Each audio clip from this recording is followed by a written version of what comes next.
ამ წუთებში თბილისის მთავრობის ხდომა მიმდინარეობს კახა კალაძემ დღის წესრიგით გათვალისწინებული საკითხების განხილვამდე ინფრასტრუქტურულ პროექტებზე ისაუბრა.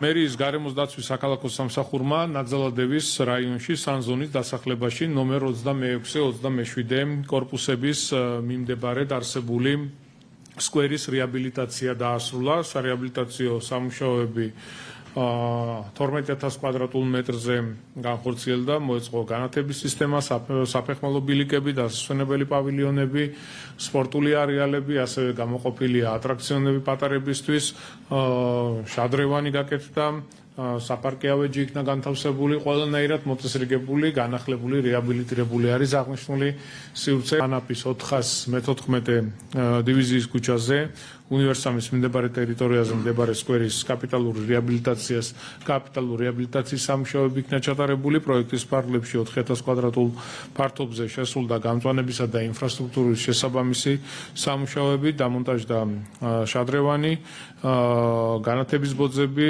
სავარჯიშო სივრცე იქნა მოწყობილი, საბავშვო გასართობი ატრაქციონების კომპლექტი, დასასვენებელი პავილიონი და რაც ყველანაირად მოწესრიგებული არის ასევე აღნიშნული სივრცე. ასევე რეკრეაციული სივრცე ეწყობა დიდ ლილოშიც, შესაბამისი სამუშაოები ნიავის ქუჩა ნომერ 8-ში დაახლოებით 2,400 კვადრატულ მეტრზე მიმდინარეობს. პროექტის ფარგლებში მოეწყობა საფეხმავლო ბილიკები, მოსასვენებელი და სავარჯიშო სივრცეები, ასევე დამონტაჟდება გარე განათება, სარწყავის სისტემა იქნება რა თქმა უნდა უზრუნველყოფილი და ტერიტორია იქნება გამწვანებული ახალი ხელმძღვანელოებით.